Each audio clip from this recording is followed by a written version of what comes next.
The Assembly will hear an address by His Excellency Gotabaya Rajapaksa, President, Head of the Cabinet of Ministers, Minister for Defense, Minister for Technology of the Democratic Socialist Republic of Sri Lanka. I request the protocol to escort His Excellency.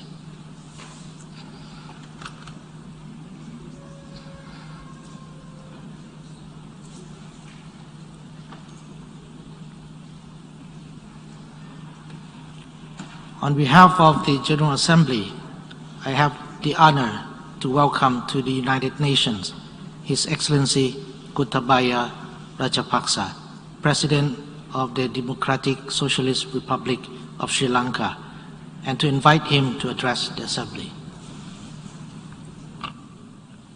Mr. President, Secretary General, Excellencies, ladies and gentlemen, Ayubowan.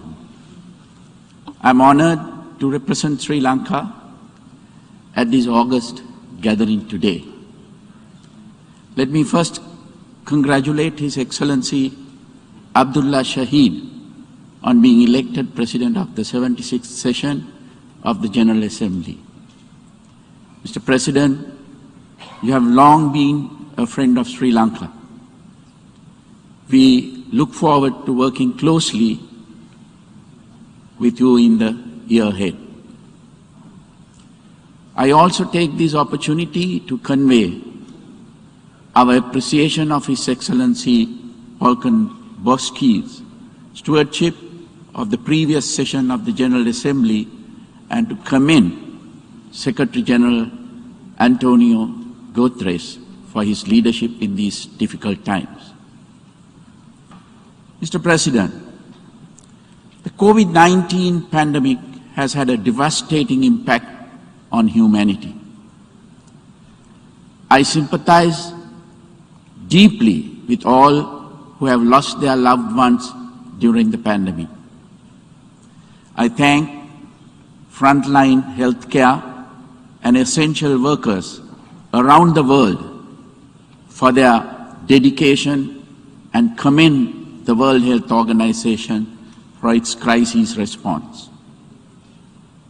I also greatly appreciate the rapid advances made by the scientific and medical communities in devising vaccines and treatment protocols to combat the virus. At the same time, we must recognize that the challenges surrounding production, distribution, deployment, and acceptance of vaccines must be overcome urgently if the spread of dangerous new virus strains is to be prevented. Ensuring that everyone, everywhere is vaccinated is the best way out of the pandemic.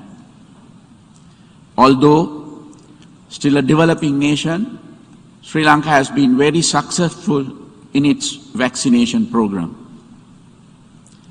We have already fully vaccinated nearly all those above the age of 30.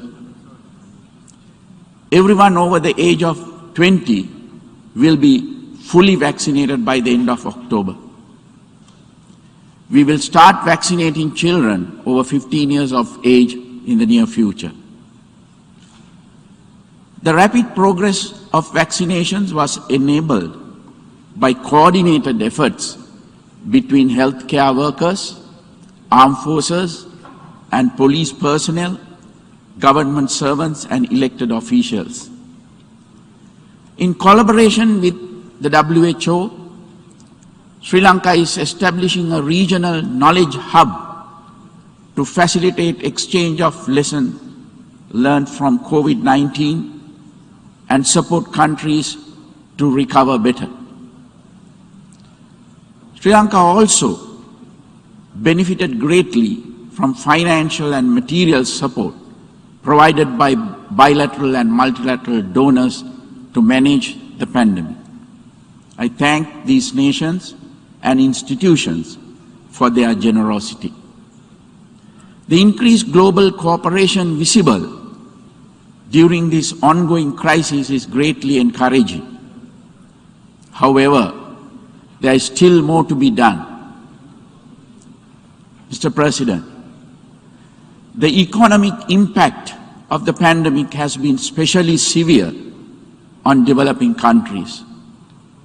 This has placed the implementation of the 2030 Agenda for Sustainable Development Goals at considerable risk. It is vital that more initiatives, including development financing and debt relief, be adopted through international mechanisms to support developing nations and help them emerge from this uncertain situation. Sri Lanka too has suffered greatly due to the pandemic. In addition to the tragic loss of life, our economy has been deeply affected. The lockdowns, together with general movement restrictions, reduced international travel, and slower global growth have affected nearly all sectors of our economy. Tourism, one of Sri Lanka's highest foreign exchange earners, and a sector that supports nearly 14% of the population, has been devastated. This industry, together with small and medium businesses in many other sectors, received government support through interest moratoriums and other financial sector interventions.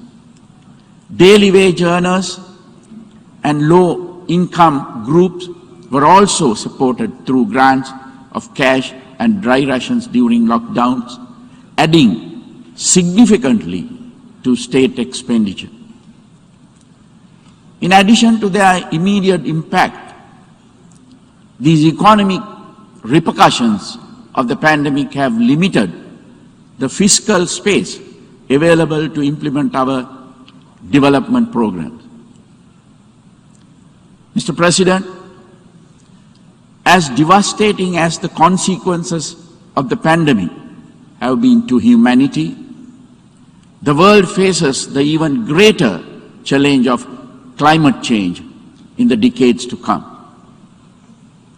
As emphasized in the recent report by the Intergovernmental Panel on Climate Change, the unprecedented effect of human activity on the health of the planet is deeply worrying.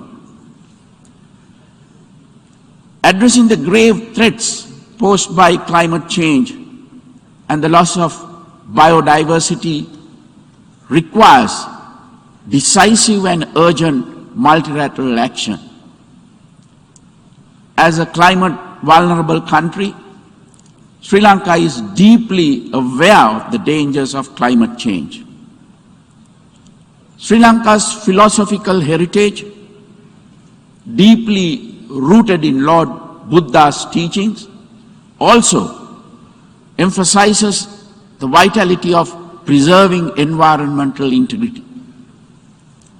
It is in this context that Sri Lanka is a Commonwealth Blue Charter champion and leads the Action Group on Mangrove Restoration.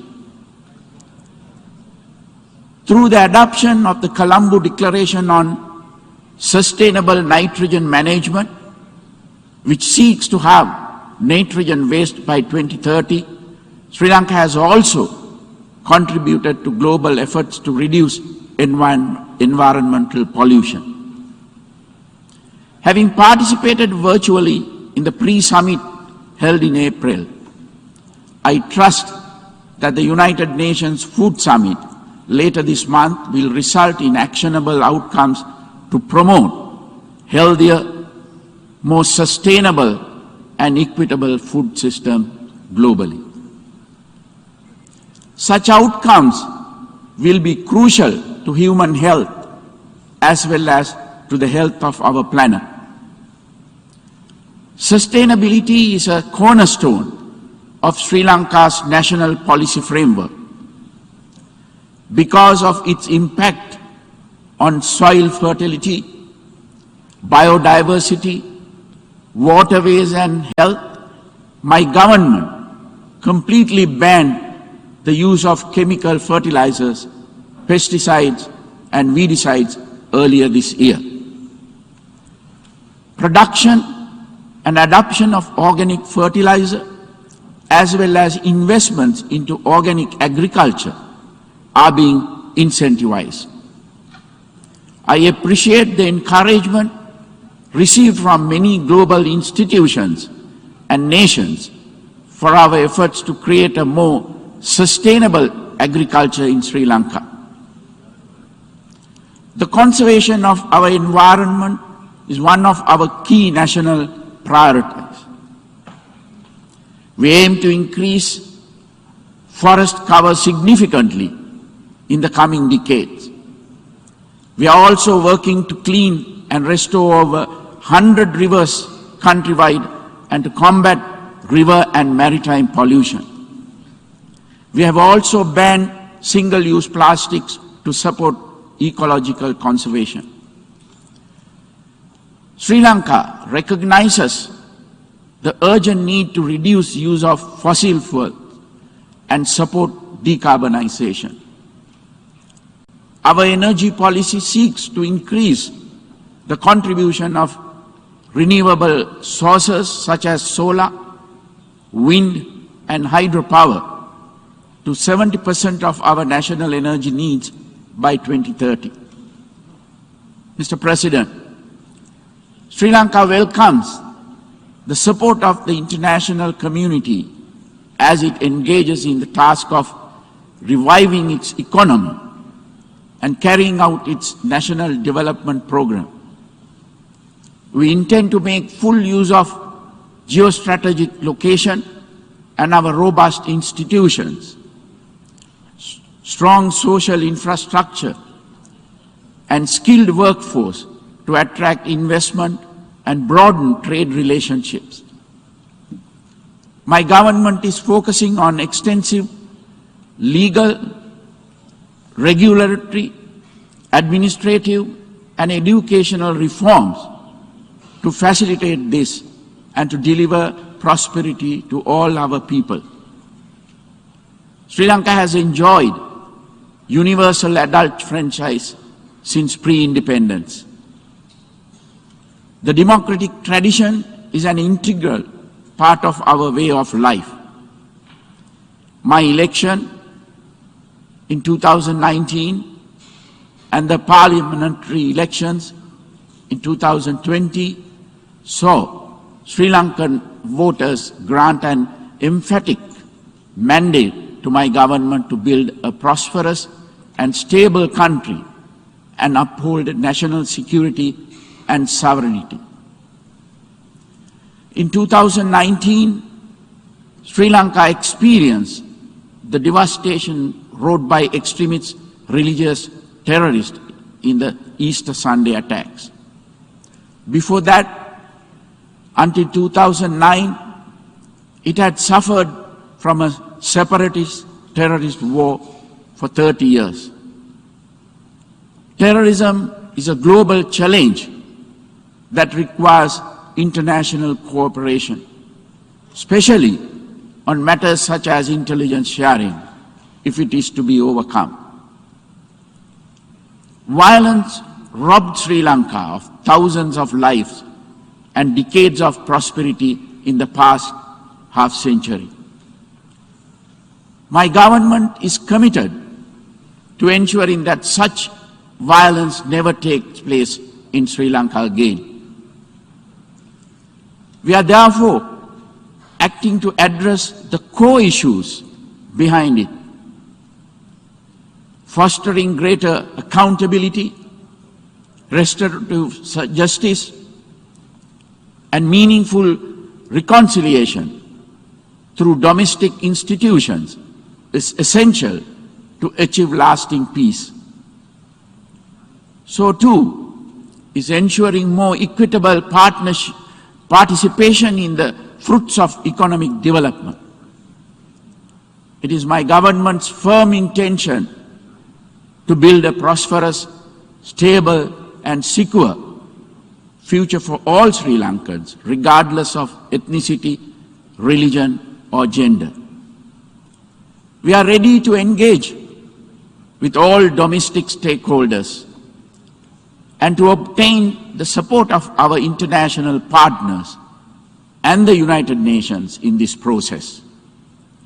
However, history has shown that lasting results can only be achieved through homegrown institutions reflecting the aspirations of the people. Sri Lanka's parliament, judiciary, and its range of independent statutory bodies should have unrestricted scope to exercise their functions and responsibilities. Mr. President, Excellencies, distinguished delegates, if, in keeping with the theme of our general debate today, we are to truly build resilience through hope, we must all strive towards the common good. It is the role of the United Nations to facilitate this by treating all sovereign states, irrespective of size or strength, equitably and with due respect for their institutions and their heritage. I request the United Nations and the international community to ensure the protection of the Buddhist heritage of Afghanistan. I call on the member states of this August Assembly to work together in a spirit of true cooperation, generosity, goodwill, and mutual respect to foster a better and more sustainable future for all humanity. Thank you. On behalf of the General Assembly, I wish to thank the President, Head of the Cabinet Ministers, Minister for Defense, Minister for Technology of the Democratic Socialist Republic of Sri Lanka for the statement just made, and I request protocol to escort His Excellency.